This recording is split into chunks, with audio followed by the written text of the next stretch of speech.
Bonjour, je suis Rosie Lombo. Bienvenue à tous dans ce numéro d'Expression familiale et merci de nous suivre de partout où vous êtes. Comme je l'ai dit, cette émission est basée pour des cas ou des problèmes familiaux et amicaux. Aujourd'hui, nous avons un cas d'une madame qui nous a envoyé une vidéo d'où elle nous parle de ses problèmes à elle et de sa vie quand même, parce que c'est sa vie. C'est de sa vie qu'on parle. Sans plus tarder, je ne suis pas toute seule. Je suis accompagnée de la madame Joëlle Niamachali, qui est psychologue. Avec elle, nous allons débattre et nous allons trouver des solutions et nous allons répondre à des questions qui nous a été posées. Bonjour madame. Bonjour madame Rosie. Madame Joëlle, vous êtes psychologue. Oui, effectivement. Oui. Mais beaucoup de gens là, comme les téléspectateurs, nous demandent comment est-ce une si jeune dame peut être psychologue à son âge. Donc c'est comment, explique-nous un peu, parle-nous un peu, comment est-ce que vous avez senti cette chose-là? C'était une vocation ou vous avez fait les études par orientation et que vous êtes, d'être assez que vous êtes aujourd'hui? Je peux dire que quand j'ai commencé mes études, précisément mes études secondaires, je ne savais même pas que je pouvais être psychologue un jour. En fait, je me suis inscrite dans une école et il y avait de la place rien qu'en HP. Ah, ok. Alors, j'ai été obligée de commencer cette section-là et en commençant à étudier, j'ai commencé à aimer la psychologie jusqu'à ce que à l'université, à l'UNILO précisément, j'ai fait la psychologie clinique. Ah, oui. Et c'est comme ça que je suis devenue psychologue clinicienne. Ah ok, donc pour dire qu'il y a aussi des jeunes qui peuvent nous venir en aide. Ok, le sujet d'aujourd'hui est la répercussion du divorce chez les enfants. Sans plus tarder, Madame Joëlle, quand entendez-vous de ces sujets? Comment est-ce que vous les prenez, ces sujets, la répercussion du divorce chez les enfants? Selon vous et selon votre connaissance, qu'est-ce que vous pouvez nous expliquer? Merci de la parole accordée, Madame Rosie. Le divorce ou la séparation des parents ont des répercussions directes sur le développement des enfants. Ce sont des événements qui impactent directement sur leur vie ainsi que sur leur santé psychologique. C'est ainsi que vous verrez quelque temps après le divorce ou la séparation, les enfants ou les adolescents commencent à présenter certains comportements qui ne font pas partie de leur caractère habituel, comme le vol, l'opposition envers les figures d'autorité. L'enfant commence à devenir souvent nerveux ou agressif, ou il pique des crises de colère. Et dans des cas extrêmes, certains enfants finissent dans la délinquance, on les voit dans la rue, et d'autres s'adonnent à l'alcool ou à des drogues illégales. Donc, si je comprends bien, il y a d'autres enfants qui prennent souvent de la drogue et de l'alcool. Ce sont beaucoup plus des enfants qui se retrouvent dans ces mêmes cas. Il n'y a pas que le divorce, il y a aussi la maltraitance psychologique ou la maltraitance physique. Un enfant qui est maltraité dans sa famille ou dans la famille d'accueil dans laquelle il vit, il peut se retrouver à la rue. Sur le plan psychologique, il y a un trouble de l'humeur, la dépression, qui survient généralement. Dans ce trouble, on verra que l'enfant devient très souvent triste, il perd de l'intérêt pour toutes les activités quotidiennes qu'il faisait avant, il a des idées suicidaires, donc il ne trouve plus le goût pour la vie. Il veut se suicider, il s'isole souvent. Dans les cas des enfants, il y a une régression. Une régression dans le sens où vous voyez un enfant qui ne faisait plus pipi au lit, par exemple, retombe dans une énurésie, il commence à faire pipi ou il recommence à déféquer dans ses habits. Tout ça, ce sont de chocs qu'ils subissent, ce qui provoque tout cela. Voilà, c'est un conflit interne. Quand les parents se sont séparés ou ont divorcé, il y a un conflit interne qui s'est créé dans le chef de l'enfant. Il y a également un manque d'estime de soi qui se crée. L'enfant se dévalorise. Il remet en question les capacités futures à pouvoir établir une relation à long terme avec un partenaire. Ok, merci. Vraiment, on a été Et tout a été dit en fait. L'explication a été là. Et quand vous voyez d'autres enfants, il y a toujours cette chose que je me pose des questions. Il y a d'autres gens qui frappent ou qui insultent leurs enfants, qui les traitent même de sorciers. Pourquoi? Parce que ils font pipi au lit. Et quand tu fais attention, tu vas comprendre que non, c'est la femme de papa ou soit le mari d'une autre mère qui ont toujours cette tendance là à maltraiter les enfants. Nous disons que c'est simple. Comprenez les enfants et surtout les parents. Évitez de vous séparer. Quand il y a des problèmes, cherchez à avoir des solutions. Cherchez à penser aussi à l'avenir et au futur de vos enfants. Nous allons voir une vidéo de Marlys Enungufora qui est quelque part en RD Congo, mais pas à Lubumbashi. Dans cette vidéo, elle nous parle d'elle. Elle est victime des divorces et ça a eu des impacts négatifs surtout dans sa vie. Et à travers cette vidéo, nous allons bien comprendre et nous allons éviter des divorces et surtout nous allons comprendre les autres, surtout quand ils se trouvent dans le même camp que Marlys. Suivons.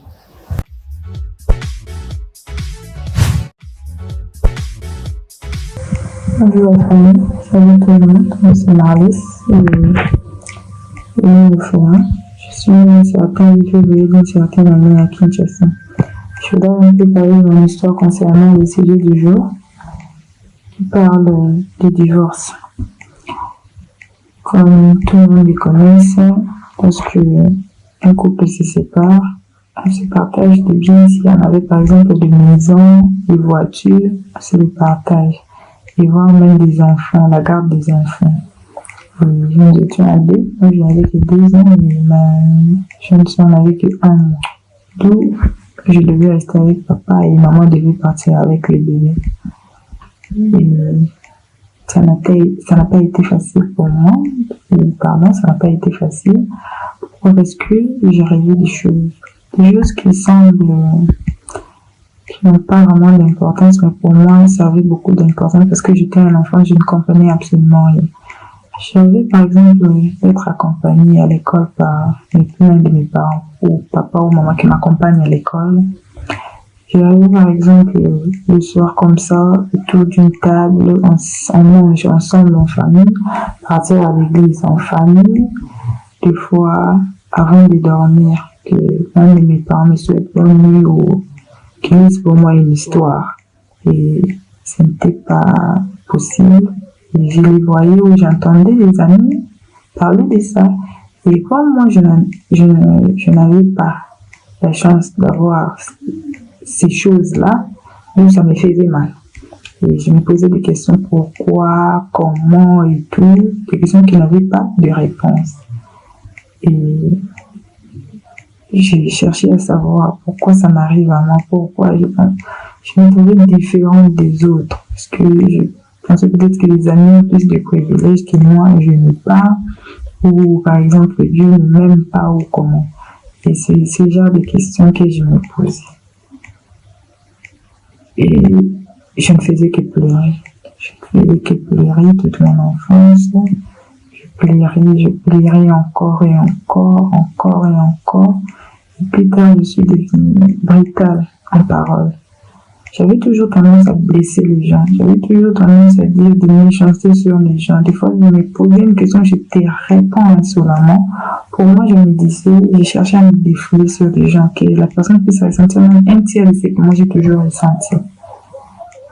Et ce qui n'est pas bien, ce qui est dangereux pour chaque individu dans la société, parce qu'on ne connaît pas l'avenir et c'est vraiment dangereux parce que de telles personnes peuvent facilement faire du mal aux gens, peuvent facilement créer des problèmes. Voilà, nous venons de suivre Marlys qui nous a fait part de sa vie. Et c'est une histoire d'une vie que ce n'est pas facile pour une fille de surmonter toutes ces épreuves-là. Ce n'est pas facile du tout. Ce n'est pas donné à tout le monde. Tout le monde aimerait avoir cet amour et surtout cette affection parentale. Ça fait très mal. Quand vous voyez d'autres gens savourer l'instant, la seule question est pourquoi pas moi? C'est cette question qu'elle s'est posée à tout moment. C'est cette question qui lui venait en tête pour dire qu'elle se sentait tellement mal. Et après avoir suivi cette vidéo, j'espère que beaucoup de gens vont plus recommencer ou ne vont pas tomber dans le même erreur qu'elle. Ça fait très mal. Ça fait très mal. Des fois, je manque même de mots et je demande juste à Dieu de nous venir en aide parce que quand on voit la situation actuelle de notre pays, avec tous ces taux de délinquants qui circulent dans la rue, qui sont traités de sorciers, qui sont chassés de tous, que tout le monde est vu dépasser à côté d'eux. Ça fait très mal. Ces enfants aussi avaient un père et une mère. Et d'autres en ont encore jusque-là.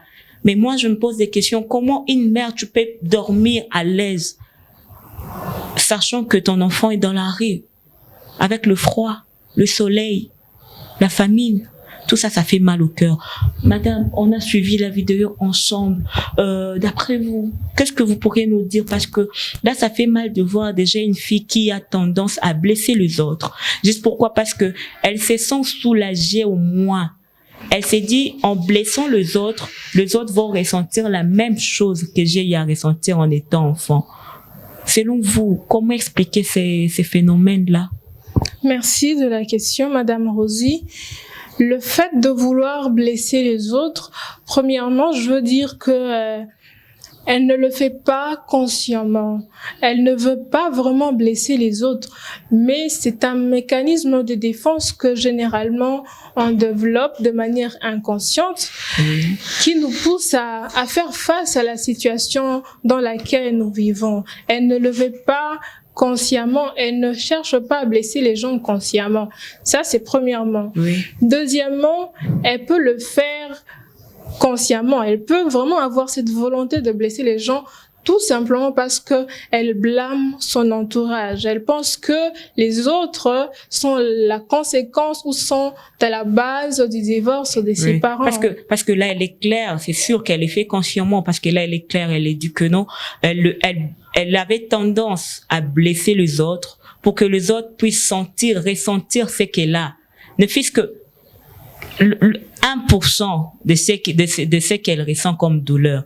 Donc, elle est fait consciemment. Et comment expliquer? Vous trouvez ça? C'est un cas grave ou ça peut être traité? Je ne sais pas, ça peut être traité par vous, le psychologue, selon vos conseils ou selon vos paroles, ou consciemment, elle peut aussi se soigner d'elle-même?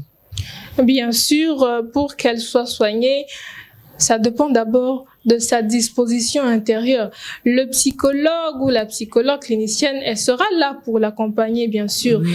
Mais le grand travail à faire, c'est de son côté à elle. Ça peut se guérir, ça peut se soigner, elle peut s'en sortir de cette situation. Oui. Mais le grand travail, ça vient d'elle. Le psychologue n'est que secondaire à cette situation. Ok, merci. Comme Madame Joël vient de le dire, Marlise, tu peux te soigner toi-même. Tu peux te soigner. C'est ne pas dit que comme tu as eu à être dans une famille où il y a eu le divorce et que tu dois infliger la douleur à tout le monde. Non.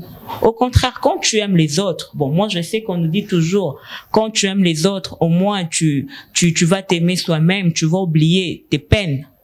Donc c'est ce que moi je demanderais.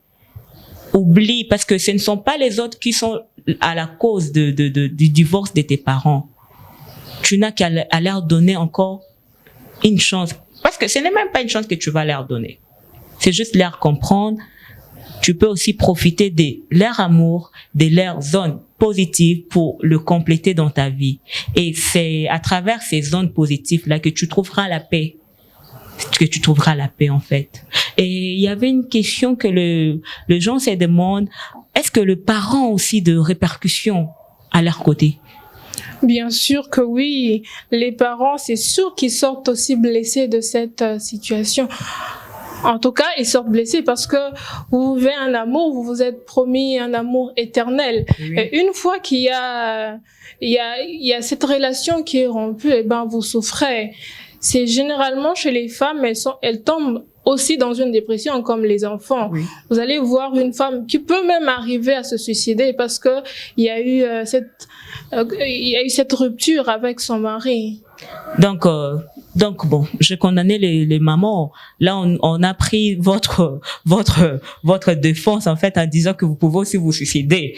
Parce que quand je vois le taux de nombre de délinquants qui circulent dans la rue, je me pose des questions. Sur 100%, donc il y a 80% de mères qui se sont suicidées à cause de. Non, en fait, le suicide, on le trouve généralement chez les femmes, ou cette dépression, ce trouble de comportement. Oui. C'est généralement les femmes qui sont exposées à cela. Ah, ok. Merci. Donc, c'était là l'histoire de Marlys. On a tous écouté. Et comme dans chaque numéro, on ne peut pas vous dire au revoir sans pour autant conseiller à Marlys ou à vous. Je dirais que, selon moi, parce que là, ça vient de moi, selon moi, les divorces ne se transmettent pas d'une génération à l'autre, bien que le couple parental fournit un modèle marquant aux enfants. Juste pour dire que cela ne veut pas dire quand tu as été maltraité, ou soit tu as eu à passer des moments difficiles à cause des divorces et que tu dois te méfier des autres et que tu dois rejeter tout le monde pour dire « Ah non, moi on n'a pas eu à m'aimer, à mon tour je ne peux aimer personne ». Là, c'est pas une bonne chose. Au contraire, aime les autres. Mets-toi à la place des autres. Parce que en étant un enfant d'une famille divorcée, tu vas mieux comprendre les autres et tu auras le temps de te mettre à la place des autres. Cependant, Marlys, tu n'as qu'à aimer les autres, tu n'as qu'à oublier parce que c'est la vie. Dans la vie, on retient des leçons, Dans chaque chose qui nous arrive dans la vie, il y a aussi, voyons aussi des choses côté positif. Cependant, tu comprends que non, il y a eu ça. Donc, au retour, tu vas pas chercher à divorcer un jour. Pourquoi? Parce que tu vas te mettre à la place de tes enfants. Tu diras que non, si je divorce aujourd'hui, il y aura les enfants qui vont souffrir. Tout ce que j'ai eu à vivre, je ne le souhaite pas à mes enfants. Donc voilà, je vous dis merci et j'ai dit à Marlys de mettre en pratique ce que nous venons de dire, moi et la psychologue Joël Nyamachali, qui est si jeune. Bon, voilà, vous avez à ajouter? Oui, moi j'aimerais dire le contraire d'une partie de ce que vous venez de dire. Ok. Ah là, on veut me contredire. Excusez-moi. Oui. Moi, je ne vais pas dire à Marlys d'oublier. Parce que oublier, c'est très difficile. Ah, ok. En tout cas, très difficile d'oublier. Ce que moi, je lui demanderais, c'est de voir cette situation d'un autre regard. Parce que oublier, c'est très difficile. Ok. D'un regard positif. Ça veut dire que cette situation puisse la construire et non la détruire. Oui. Parce que en la construisant, elle devient encore plus mature. Oui. Maintenant, tout comme dans le futur, quand elle pourra se marier, si elle n'est pas encore mariée, elle saura comment gérer ses problèmes, comment gérer ses émotions. Voilà un peu ce que je peux dire.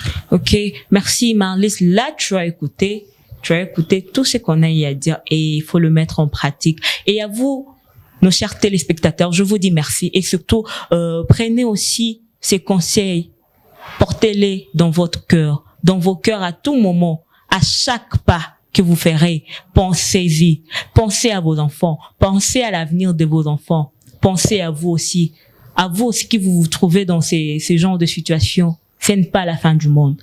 Comme Madame Joël vient de le dire, prenez les choses du côté positif.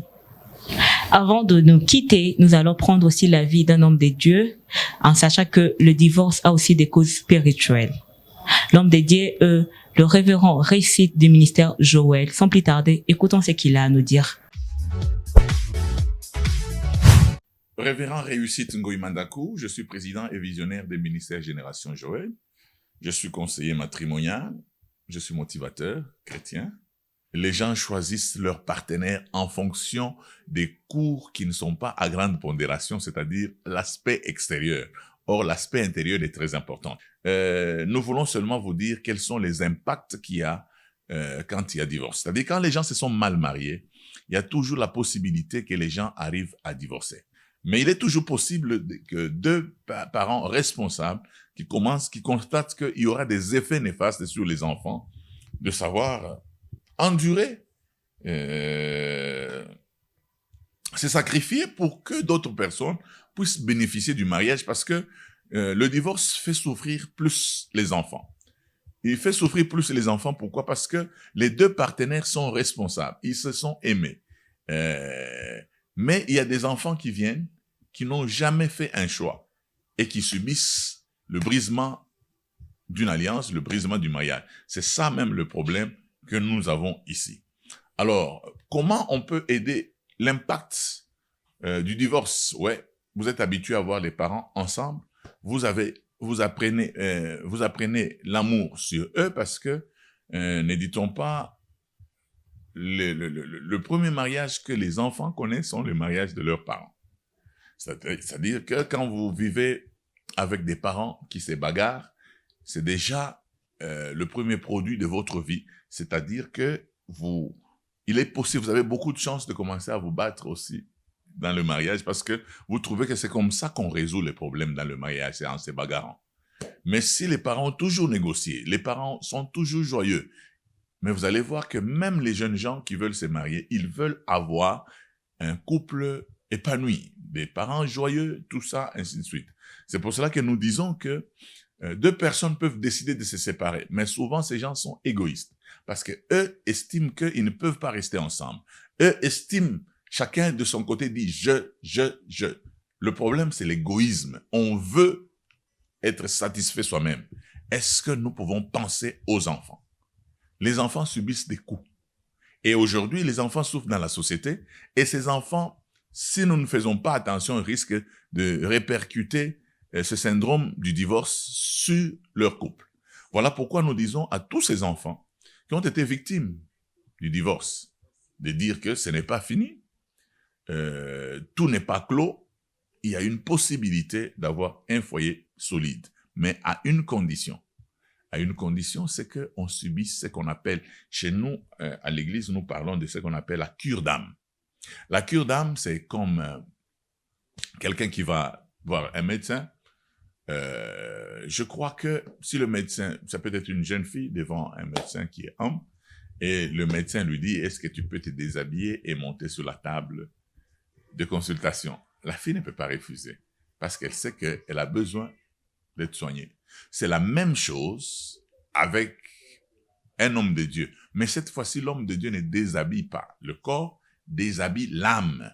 L'âme, c'est le domaine du moi, le domaine des émotions. Si on apprend ça, les gens ne vont pas me considérer. Les gens me donnent beaucoup d'estime. S'ils apprennent seulement qu'un jour j'étais violé, s'ils apprennent que moi j'ai déjà divorcé 14 fois, le moi là, c'est là que reposent les sentiments des hommes. C'est là que repose la personnalité des hommes. Mais il faut le déshabiller ce moi.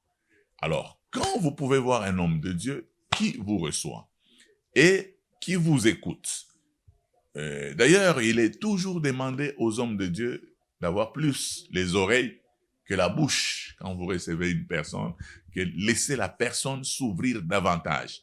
Parce qu'il y a des gens qui aujourd'hui, peut-être des femmes que nous appelons dames de fer, les hommes que nous appelons les hommes très durs, mais nous ne savons pas comment ils sont devenus durs. Il y a dans la cure d'âme, on parle des causes et des effets des causes.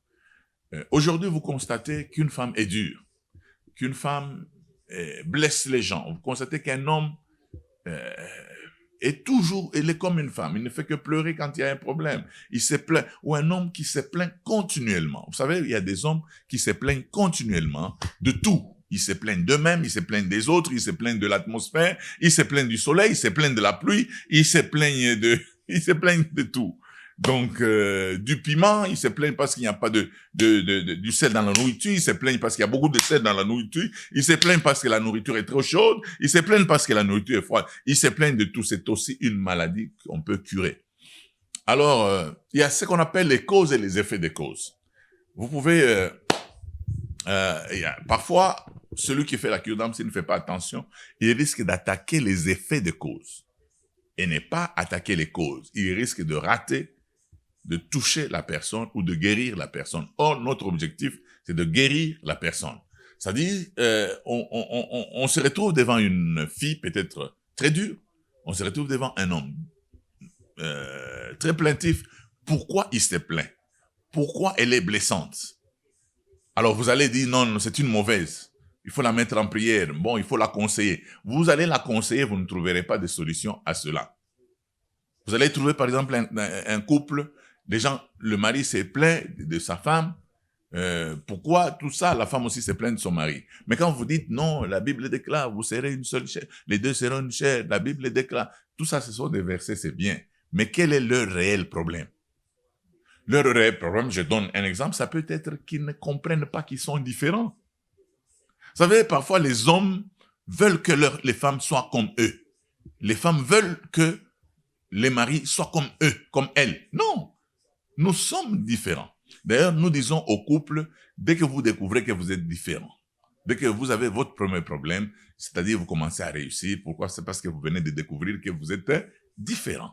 Donc, c'est très important, vous êtes différents. Il y a des gens qui se querellent régulièrement parce qu'ils ne comprennent pas qu'ils sont différents. Et dès que vous découvrez que ces gens ne comprennent pas qu'ils sont différents, vous pouvez leur faire comprendre que, écoutez, dans le monde des femmes, quand on dit ça ne signifie pas comme dans le monde des hommes. Vous comprenez? C'est comme, je parlais avec un couple, il y a des hommes, les femmes ignorent que les hommes ont parfois une crise qu'on appelle la crise du jardin d'Éden. C'est-à-dire qu'ils ont envie d'être seuls. Ils se rappellent du jardin d'Éden. Ils se rappellent qu'ils étaient seuls avant de se marier. Et les femmes ne comprennent pas que parfois l'homme a besoin d'être seul, n'a pas besoin d'être dérangé dans les oreilles. Elle se dit non, comme il ne me parle pas, c'est qu'il a des problèmes avec moi. Non, il a envie d'être seul d'abord pour un temps, et puis il va revenir. Or, dans le monde des femmes, quand vous êtes triste, il faut qu'on vous accompagne. Il faut que quelqu'un vous pose les questions. Alors, la femme de bonne foi veut poser des questions à son mari, qui ne veut pas répondre à ces questions parce qu'il pique la crise du jardin d'Éden. Et la femme se dit, non, parce qu'elle aimerait, elle, quand elle a des problèmes, que quelqu'un lui pose des questions. Mais elle se dit, non, comme on me pose des questions, c'est que tu aimerais qu'on fasse pour toi, fais-le aussi pour ton prochain. Elle commence à poser des questions à l'homme, ça pose des problèmes. C'est la même chose avec les enfants qui subissent les retombées du divorce. C'est-à-dire, vous pouvez penser que cette fille n'est pas bonne. Elle peut être une fille très bonne, pleine de qualités, pleine de dons, pleine de talents, mais l'âme, c'est le domaine du moi, est déjà blessée. Il faut qu'on aille toucher cette âme. Pourquoi elle se comporte comme ça? Nous allons finir par comprendre que peut-être son père ne s'est jamais soucié d'elle. Alors qu'elle avait besoin de son père ne l'a jamais appelé pour dire « je t'aime ». Son père ne l'a jamais appelé. Donc, c'est-à-dire qu'elle n'a pas existé pour un géniteur. C'est très dangereux. Elle n'a pas existé pour un géniteur. Alors, elle s'est dit, donc moi, finalement, je suis zéro. Alors, elle se lève, elle blesse les autres pour que tout le monde devienne zéro. Vous savez, il y a des gens que nous appelons les hommes ou les femmes éléments absorbants. C'est-à-dire, quand ils viennent dans ta vie, ils veulent te rendre zéro. Parce que 1 million multiplié par 0 égale 0. Donc, ils veulent que toi, vous aussi, vous deveniez zéro. C'est pour cela qu'il faut aider certaines personnes que non. C'est une plaie qui peut être cicatrisée, qui peut être guérie et être cicatrisée. Tout le monde n'est pas comme ton père. Et comme ça t'est arrivé, tu peux prendre ça en bien. Vous comprenez? Parce que j'ai vu, par exemple, des gens, on m'a parlé d'un homme, des jumeaux, dont les parents avaient divorcé. Le père était ivrogne et finalement, ils ont divorcé. Quelqu'un avait décidé qu'on détache ses enfants de leur père. On les a détachés de leurs parents. L'un est allé grandir à gauche, l'autre à droite. Des années plus tard, on les a retrouvés. L'autre était déjà devenu un grand magistrat. Le deuxième est devenu un grand ivrogne. On leur a posé la question, mais pourquoi vous êtes devenus ce que vous êtes, alors qu'ils étaient des jumeaux, avec la même taille, même physionomie, mais ils ont donné la même réponse. Tous ont dit, avec un père ivrogne, qu'est-ce que je pouvais devenir? Donc vous pouvez avoir la même réponse, mais un autre mental de voir les choses. C'est lui qui a dit, avec un père ivrogne, qu'est-ce que je pouvais devenir? C'est-à-dire qu'il s'est basé sur la pensée qui dit, tel père, tel fils. Mais l'autre s'est dit, avec un père ivrogne, il fallait me battre dans la vie pour être quelqu'un. Donc, mais tous ont répondu, avec un père ivrogne, qu'est-ce que je pouvais devenir? C'est que on peut changer sa vie en fonction du négatif qu'on a eu. On s'est dit, comme j'ai souffert, je ne divorcerai jamais pour pour qu'un jour, mes enfants ne puissent souffrir. Donc, il refuse de divorcer, alors il se donne la peine de se marier correctement afin de ne pas subir le divorce. Mais il y a quelqu'un qui dit, mes parents ont divorcé, mais je suis pas mort, j'ai grandi. C'est que, si je divorce, les autres enfants vont aussi grandir. Là, ce n'est pas bon parce que vous multipliez les gens aigris dans la société et ce n'est pas bon. Sachez-le que quand vous produisez un enfant qui a grandi avec les parents et qui est équilibré, c'est une bénédiction que vous sémez dans le monde. Alors, pour ceux qui sont victimes de divorce, nous tenons à vous dire que ce n'est pas la fin du monde. Vous pouvez changer les choses. Vous n'êtes pas, le divorce n'est pas une fatalité sur votre vie. Non. Vous pouvez bénéficier de ce divorce parce que vous allez peut-être dire, non, je n'ai jamais vu mes parents ensemble, ne vous en faites pas. Ceux aussi qui sont dans les enfants des parents unis n'ont jamais expérimenté ce que c'est être enfant des parents divorcés. Donc, c'est-à-dire, tu as la matière que eux aussi n'ont pas. C'est toujours très important parce qu'il y a des gens qui pensent toujours que, non, vous ne savez pas ce que j'ai enduré. Non. Toi aussi, tu ne sais pas ce que nous, on a enduré. C'est très important. C'est-à-dire que, prends la chose du bon côté. Comme on dit en anglais, take it easy. Bien. C'est-à-dire qu'il ne faut pas voir toujours le mauvais côté des choses. Vois aussi le bon côté des choses. Vous comprenez? Il y a des gens, par exemple, j'ai parlé avec quelqu'un qui disait, mais Jésus ne sait pas. Qu'est-ce que nous, on a expérimenté que Jésus n'a jamais expérimenté? Jésus n'a jamais été possédé. Il ne sait pas ce que c'est être lié par les démons. Hein. Il est né saint, il a grandi saint, il ne sait pas ce que c'est être lié par les démons. Nous, on a souffert sous l'emprise du diable. On sait ce que c'est être souffrir sous l'emprise du diable. C'est-à-dire que nous avons un plus. Vous comprenez? Quelqu'un disait, le premier Adam a échoué parce que il est venu grand dans ce monde. C'est-à-dire que on l'a fabriqué et puis Dieu a soufflé et il est apparu. Il ne sait pas ce que c'est être un enfant. C'est pour ça que Dieu a voulu que le deuxième Adam naisse d'une femme, commence à grandir, joue avec des amis, se soumette à ses parents et voit comment le monde... C'est pour ça qu'il a réussi. L'essentiel, c'est de savoir quel est l'avantage que vous pouvez tirer d'une chose. C'est pour ça que la Bible déclare toutes choses. Romains 8, 28. Toutes choses qui nous arrivent concourent au bien de ceux qui aiment Dieu. Donc, c'est-à-dire les événements qui sont arrivés dans votre vie, vous pouvez en tirer des leçons et même en faire un livre. Ça peut être un trésor pour vous. Mais il faut éviter une chose. Entre parenthèses, c'est ce qu'on appelle la victimisation. Il y a des gens qui vivent ce qu'on appelle la victimisation. C'est-à-dire, ils sont victimes. Les autres sont des bourreaux et ils sont toujours victimes. Si mon mariage ne marche pas, c'est parce que mon mari ne m'aime pas. Qu'est-ce que toi tu fais pour que ce mariage marche?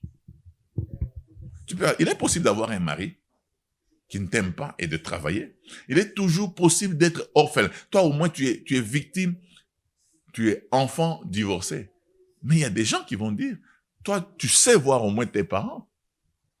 Mais moi, mes parents sont morts. Comme j'ai appris qu'un pasteur était en train de revenir de la prière avec sa femme, ils ont fait un accident, tous sont morts. Que diront ces enfants? Nos parents aimaient le Seigneur, mais ils sont morts et nous ont laissés orphelins. Donc ils ne vont pas vivre, ils ne vont plus respirer parce que les parents meurent. Non. Ils ont expérimenté ce que c'est être orphelin et comment s'en sortir. Prendre le bénéfice des orphelins, c'est-à-dire que la Bible déclare que Dieu est le défenseur des veuves et l'avocat des orphelins. C'est-à-dire ils ont compris et ils sont en train de grandir. Et le Seigneur est en train de leur faire grâce. C'est-à-dire que dans la vie, il faut toujours, tout ce qui peut nous arriver dans la vie, il faut toujours prendre ça du bon côté. Ne jamais être du côté des plaintifs, du côté des victimes. Une situation, elle est là. Tu peux choisir ta position d'être bourreau ou d'être victime. Que le Seigneur vous bénisse. Merci d'avoir suivi ces numéros des expressions familiales. Merci à vous tous et j'espère que vous mettrez en pratique tout ce que nous venons de dire. Et je lance un appel pour dire que à vous tous qui avez besoin de solutions pour vos problèmes, familiaux, n'hésitez surtout pas à nous contacter. Ensemble, nous allons trouver des solutions. Comme on l'a dit, vos problèmes, nos problèmes. Ensemble, trouvons des solutions. Et j'espère que j'aurai vos SMS et surtout les cas de problèmes que vous aurez besoin de solutions. Moi, je vous dis merci. Au prochain numéro.